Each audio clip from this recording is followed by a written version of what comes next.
Ndabasuhuje mbifurije kugira ibihe byiza amahoro y'Imana akomeze kubana namwe bitewe n'ibice by'isi murimo bigiye bitandukanye. Ndagira ngo tubaturutse mu nyandiko z'amakuru zakomeje kugenda zandikwa ku bitangazamakuru bitandukanye nkuko byakomeje kugenda bigaragazwa n'abaminisitiri bakomeje kugenda bafata ibyemezo n'imyanzuro igomba kuba yahabwa abaturarwanda ku bibazo bamananye iminsi. Nkuko rero byakomeje kugenda bigaragazwa abaminisitiri bakomeje kugenda baganira by'umwihariko kuri mituweli ndetse no ku mafaranga y'ubwisungane mu kwivuza akomeza kugenda agaragazwa nk'ikibazo mu baturage benshi bakomeza kugenda bavuga ko aya mafaranga ari menshi, bamwe bakavuga ko aya mafaranga kuyabona ari ingorabahizi bakanasaba leta y'u Rwanda kuba yagabanya amwe muri aya mafaranga akomeza kugenda agaragara nk'inyishyu izajya yishyirwa ku bwisungane mu kwivuza. Ku byakomeje kugenda bigaragazwa muri village urugwiro ndagira ngo mbibagezeho byose nkuko byakomeje kugenda bigaragazwa by'umwihariko bakomeje kugenda baganira ibibazo bikomeza kugenda bivugwa mu gihugu cy'u Rwanda nkuko byakomeje kugenda bigaragazwa cyangwa se ibibazo bikomeza kugenda bigaragazwa n'abaturage barakomeza kugenda bavuga ko ubwisungane mu kwivuza ari amafaranga y'umurengera, bakavuga ko mu by'ukuri basaba leta y'u Rwanda kuba yakomora insengero zabo bakongera kuba basubira mu by'ukuri gusenga, dore ko benshi bakomeza kugenda bagaragaza ko impamvu mu Rwanda ibya bikomeza kugenda byongera biri kuvuga ko by'umwihariko bishobora kuba biterwa no kuba insengero zikinze, bityo kandi bagasaba ubutegetsi cyangwa se leta y'u Rwanda kuba yakomora zimwe mu nsengero zabo zafunzwe bakongera kwisanga bari kuba basenga bakinyakadiho, mu by'ukuri bari kuba batambira Imana, bakavuga ko iyo bari gusenga bakomeza kugenda basubizwa cyane ndetse kandi bakaba banakirinda ibyaha. Ikindi kintu cyakomeje kugenda kiganirwa, abana b'imyaka 15 biproposwa ko bagomba kuba bakingirwa cyangwa se bakaba baterwa inshinge zigomba kuba zabarinda kubyara bakiri bato, bityo kandi bakaza kuba bakumira inda zikomeza kugenda ziterwa abana b'abakobwa bato b'imyaka 15 bakomeza kugenda baterwa inda zitateganyijwe. Ni ikibazo gikomeza kugira kigaragazwa mu Rwanda, aho kandi uza kuba wareba ugasanga umwana w'imyaka 15 mu by'ukuri aratwite cyangwa se yatewe inda. Ni ikibazo gikomeza kugira kinatuma high population y'abaturage ikomeza kugenda izamuka cyane.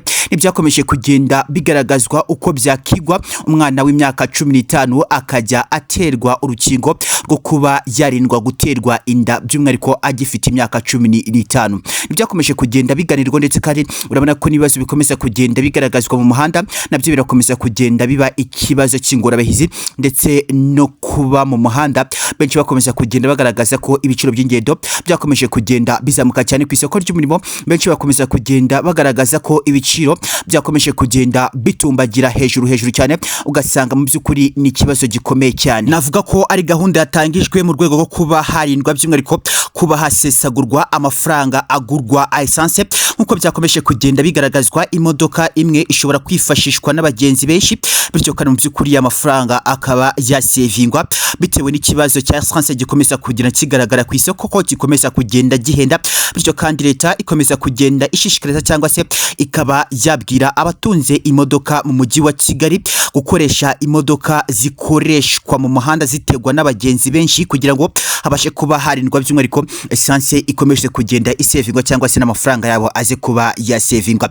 Bikumvikana ko nibikorwa gutya abaturage benshi baraza kuba barinda amafaranga yabo ndetse kandi baze kuba bagera iyo bagiye, kandi nuza kuba watembera mu mujyi wa Kigali urasanga mu by'ukuri imodoka z'abaturage ziraparitse ari gukoreshwa amabisi. Ni ikibazo cyiza cyane cyangwa se naza kuba navuga ko ari byakomeje kugenda bigaragazwa na leta ndetse kandi banahwitura bamwe mu baturage gutangira gukoresha bisi kuruta gukoresha imodoka zabo, biraza kuba byabarinda ndetse kandi bize kuba byarinda n'amafaranga yabo. Ibingibi kandi byatangijwe mu mujyi wa Kigali, aho kandi ubona ko bamwe baparitse imodoka bagatangira gutega gahunda cyangwa se mu by'ukuri bagatangira gukoresha amabisi rusange ajyamo abagenzi benshi. Ni byiza cyane ndetse kandi nawe muturage unkurikira aka kanya, nimba ufite moto cyangwa se ufite imodoka, tangira gutega kuruta gukoresha amavitu yawe cyangwa se amafaranga yawe ugura essence ugatangira gukora ingendo za hato na hato. Ibingibi kandi biraza kuba byatuma ye mafaranga yawe uza kuba mu by'ukuri urimo kuyasesagura, ariko nutangira gukora ya gahunda yo yatugendere hamwe biraza kuba byatuma amafaranga yawe uza kuba wayabika. Nibyakomeje kugenda bitangizwa nka gahunda yatugendere hamwe mu mujyi wa Kigali. Ibingibi kandi nibyakomeje kugenda bigaragazwa ndetse kandi ubona ko abaturage bakomeje kugenda babyumva gatanu. akantu ku kandi. Reka dukomeze n'amakuru y'imyidagaduro yakomeje kugenda agaragazwa aho kandi turibuze kuba twakinjira muri politiki na diplomasi, ariko kandi turaza kuba twakwibanda ku mibereho myiza y'abaturage b'igihugu cy'u Rwanda. By'umwihariko nshuti mukundwa, birashoboka ko ari bwa mbere wisanze ku miyoboro mugari wacu, ni bwa mbere wisanze aha, turagusaba kureba hasi iyo video nimba urakanze subscribe, nimba utarakanda subscribe utikanda, bikana gufungura kuri iyo nzegera kugira ngo ntuzajye ucikwa amakuru n'ibiganiro dukomeza kugira tubagezaho umunsi ku munsi utasanga ahandi uretse hano kuri Peak Media Info. Tubagezaho amakuru ya politiki na diplomasi ndetse n'imibereho myiza y'abaturage b'igihugu cy'u Rwanda. Tuba dukomeza kugira dusukura umujyi ndetse n'igihugu cy'u Rwanda ko bitagenda neza, ku byakomeje kugenda bivugwa mu gihugu cy'u Rwanda. Tuguhaye ikaze kuri Peak Media Info. Ndagira ngo ni byakomeje kugenda bigaragazwa mu nama yateranye muri village Urugwiro, birakomeza kugenda bivugwa n'aba ADPR cyangwa se abasenga, barakomeza kugenda basaba leta y'u Rwanda kuba yakomora insengero zabo bakongera kuba basenga. Ariko mbere yuko mvuga ku nsengero buranti twabanza kuba twavuga kuri mituweli, ariko reka tubanze insengero kugira ngo bize kuba byagenda neza ku byakomeje kugenda bigaragazwa. Ndagira ngo ni ikibazo gikomeje kugira kivugwa mu gihugu cy'u Rwanda. Benshi mu baturage bakomeza kugenda basaba leta y'u Rwanda kuba yakomora insengero zabo, kuko bamwe barakomeza kugenda bavuga uti mwadufungiye insengero zacu, ariko mbere yuko mufunga insengero mwatubwiye ko tutujuje ibisabwa, mutubwira ko tugomba kuba twakubaka insengero tugashyiramo intebe tugasiga amarangi, ariko byose twarabikoze, ariko insengero zacu ziracyakinze. Ni ukubera iki mu by'ukuri insengero zacu zikinze kugeza kuri aka kanya? Ndaboneka Perezida Paul Kagame, umubyeyi wacu, wadufashe kutwubakira imihanda, utuzanira amavuriro, udukura muri bwaki, uduha VUP, byinshi warabikoze, ariko mu by'ukuri dufashe uze kuba wakingura izi nsengero twongeye kuba twakisanga turi kuba twasenga, kuko ni ikibazo gikomeye cyane dukomeza kugenda duhura nacyo. Ni ukubera iki tujya gusenga twisha? Ni ukubera iki mu by'ukuri tujya kuba twasenga badufata badufunga turi kuba twasenga Imana tuvuga Imana? Ni ikibazo gikomeye cyane. Ariko kandi nkuko mwatubwiye ko tugomba kuba twakubaka ibikorwa remezo mu nsengero, mu by'ukuri twarabyubatse, n'aka kanya insengero zacu ziracyafunze. Ni ikibazo gikomeye cyane dukomeza kugenda duhura nacyo. Turasaba leta y'u Rwanda kuba yakomora insengero tukongera kuba twakisanga turimo gutambira Imana cyangwa se turi kuba twasenga. N'ibyifuzo by'abaturage bakomeje kugenda bagaragaza, ndetse kandi nuza kuba waganira n'abaturage urabona ko bafite ikibazo cyo kuba bakomorerwa insengero zabo, ndetse bamwe barakomeza kugenda bagaragaza uti impamvu ibyaha bikomeza kugenda byongera mu gihugu cy'u Rwanda ni ukubera insengero zigikinze, cyangwa se ni ukubera insengero zacu zikinze. Twajyaga mu nzu y'Imana tukihana ibyaha byacu, twajyaga mu nzu y'Imana cyangwa se imbere y'Imana tugatinya ibyaha, tugatinya cyane kizira n'igisa nacyo. Ariko ubu ngubu mu by'ukuri uraza kuba wasanga benshi turi kwigaragura mu iso y'ibyaha, turi kwigaragura mu byaha bitewe nuko insengero ziracyakinze. N'ikibazo gikomeye cyane, ariko kandi nanjye nkabona ko ibi bintu abaturage bakomeza kugenda bagaragaza ni proof zigaragaza byanga byakunda ko iyo utari imbere y'Imana uraza kuba wakora ibya, bitewe nuko nyine nuza kuba wajya gusenga, urajya gusenga mu by'ukuri uri kwikandagira uvuga uti nimba nakoze icyaha Imana iraza kuba yamanira imbere y'abantu, nimba nakoze icyaha singomba kujya imbere y'Imana. Kandi koko nuza kuba wareba abitabiraga umurimo w'Imana cyangwa se gusenga yari benshi, ubwo byumvikana ko n'ibyaha byakorwaga byakomezaga kugenda biba biki. Ariko aka kanya uraza kuba wasanga umuntu agiye gukubita imyaka 3 adasenga. Ni ikibazo gikomeye cyane. Benshi mu baturage bakomeje kugenda basaba leta y'u Rwanda kuba yakomora insengero zabo bakongera kuba mu by'ukuri bakisanga bari kuba bacinya akadiho bataramira Imana, bahereza Imana amashimwe, kuko burya Imana ikunda amashimwe cyane, ndetse kandi Imana igakingura imiryango y'umugisha. Kuri aka kanya benshi barakomeza kugenda bagaragaza ko bari guhura n'akaga n'amakuba bitewe nuko batari kujya imbere y'Imana cyangwa se mu nzu y'Imana bongere kuba basenga. Bamwe mu baturage barakomeza kugenda bavuga ko ubwisungane mu kwivuza cyangwa se amafaranga yishyurwa kuri mituweli ni menshi, nkuko byakomeje kugenda bigaragazwa n'abaturage bamwe na bamwe. Bakomeje kugenda bagaragariza leta y'u Rwanda ko bakomeje kugenda bashyirwa mu byiciro, ariko kandi bagashyirwa muri ibi byiciro badafite amikoro cyangwa se amafaranga binjiza, bakavuga ko atabemerera kuba bashyirwa muri ibi byiciro. Kuko kandi leta y'u Rwanda akomeje kugenda igaragaza ko amafaranga ya mituweli azajya yishyurwa hagendewe ku mishahara y'abaturage binjiza, ariko kandi bamwe mu baturage barakomeza kugenda bagaragaza ko nubwo hagendewe ku mishahara y'amafaranga abaturage binjiza, bamwe barakomeza kugenda bagaragaza uti mwagiye mudushyira mu byiciro tutakakwiye kuba turimo. Akanyuraza kuba wasanga mu by'ukuri ndi umuhinzi ninjiza 20,000, ariko mwashyize mu cyiciro cya gatatu cy'abantu bazajya bishyura 5,000. Ese aya mafaranga ko mfite abana barenga umwe, nkaba mfite abana 2 3 hafi 8, aya mafaranga nzajya nyakura 20,000 ninjiza? Nitwa tuzajya twishyura aya mafaranga y'abana bagera ku 8 washyiraho umugabo n'umugore ugasanga ni abantu 10. Rero ni ikibazo gikomeye cyane cyakomeje kugenda kigaragazwa, ariko mu by'ukuri kuri iki kintu kiraza kuba cyakunganira kuri ka kabazo twavuze kare ko kuba abana b'imyaka 15 mu Rwanda bagomba kuzajya bakingirwa guterwa inda zitateganyijwe. Uraza kuba wareba mu by'ukuri abana b'urubyiruko bari kwitwara nabi cyane, ugasanga bari kujya mu busambanyi n'uburaya gusa buri kuba bwaranga mu by'ukuri urubyiruko rw'aka kanya, by'umwihariko abana b'abakobwa. Nimwirinde mu by'ukuri, murinde n'igihugu cyanyu, mukirinde akaga n'amakuba, kuko uraza kuba wasanga high population ya children.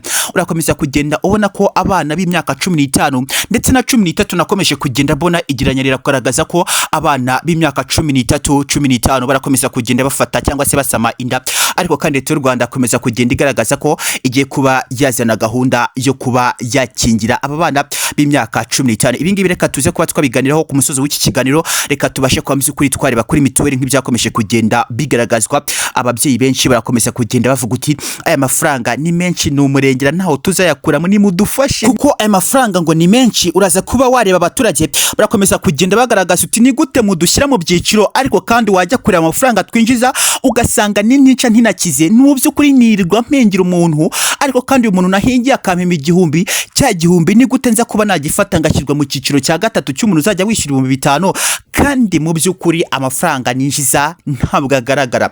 Ariko kandi ugasanga abandi bashyizwe mu cyiciro cya 4 cy'abantu bazajya bishyura 8,000 ari umwarimu vraiment, ugasanga umwarimu mu by'ukuri ngo yashyizwe mu cyiciro cya 4, ariko kandi ugasanga umwarimu yinjiza ibihumbi bigera ku 120. Ese ibihumbi 120 azajya yinjiza mu by'ukuri nibyo bigomba kuba byamushyira mu cyiciro cya 4? Ugasanga ari ikibazo gikomeye cyane. Kugeza kuri aka kanya abaturage benshi barakomeza kugenda bagaragaza ko nubwo amafaranga yashyizweho, benshi barakomeza kugenda bavuga uti ibyiciro mwakomeje kugenda mubikora nabi, amafaranga twinjiza n'intisha ntinagize ntabwo yakishyura ubwisungane mu kwivuza. Turasaba abashyizeho ibi byiciro muze kuba mwadufasha. Ikibazo cya perime mu gihugu cy'u Rwanda nacyo reka nze ngitokingo gato, cyangwa se mu by'ukuri kanze mvuge ku kibazo cya perime ho gato cyakomeje kugenda kiba ingorabahizi mu mujyi wa Kigali. Urabona ko amamoto cyangwa se izi moto zigiye kuba zacibwa zimwe na zimwe bitewe n'ubwishi bwazo bwakomeje kugenda bugaragazwa mu mujyi wa Kigali. Reka tubivuge. Rumwe mu rugendo naraye nkoze mu mujyi wa Kigali, nakomeje kugenda mbona ubucucike bw'amamoto arimo kuruta imodoka ndetse kandi akaruta n'abagenzi, ibi kandi bikanateza impanuka za hato na hato.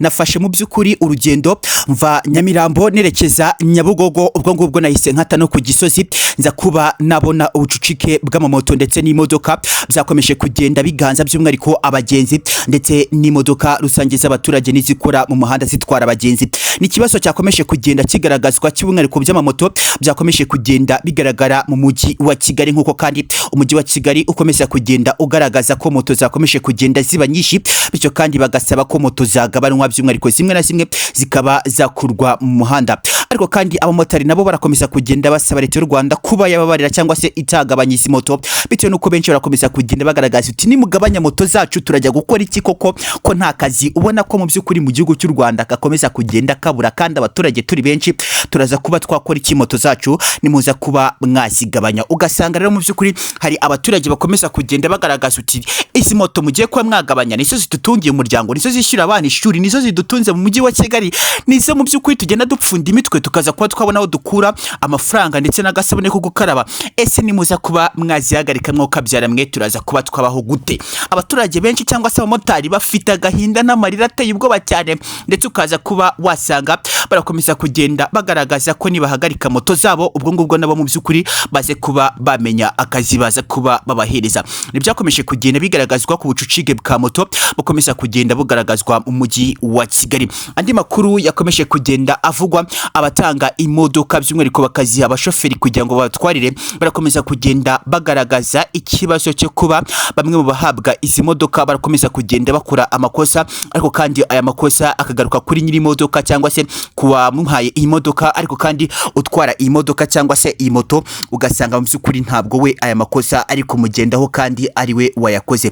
Ese Leta y'u Rwanda irateganyiriza iki kuri aba bashoferi bakomeza kugenda bakora amakosa, ariko kandi akandikwa kuri ba nyiri bisiga? Ugasanga nabo barakomeza kugenda bagaragaza uti ni gute ibinyabiziga byacu bikomeza kugenda bishyirwaho amakosa kandi uwakoze amakosa ari uwo nahaye iki kinyabiziga, nyamara ikinyabiziga cyane n'igifungwa, uyu nguyu yaraza gufata perime ye yongere kujya gusaba akandi kazi ahandi baze kuba bakamuhereza. Njyewe kinyabiziga uze kuba wasanga imodoka yanjye cyangwa se moto yanjye ije kuba yajya muri esheke, ni ikibazo gikomeye cyane leta y'u Rwanda igomba kuba yafasha, by'umwihariko abakomeza kugenda bahereza imoto cyangwa se imodoka abashoferi kugira ngo babatwarire, barakomeza kugenda bakora amakosa, ariko kandi aya makosa niyandikwa ku kinyabiziga cy'uyu muntu uraza kuba wasanga gifite amakosa, ariko kandi wa mushoferi we araza gufata perime n'ibyangombwa bye agiye gusaba akazi ahandi baze kuba bakamuhereza. Ubwo ngubwo leta y'u Rwanda ikomeze kugenda irenganura abangaba kwera ko nuza kuba wareba ibyakomeje kugenda bigaragazwa, nakomeje kugenda mbona banyandikira bambwira uti John Ferro mu by'ukuri ni ikibazo gikomeye cyane, urakomeza kugenda ubona ko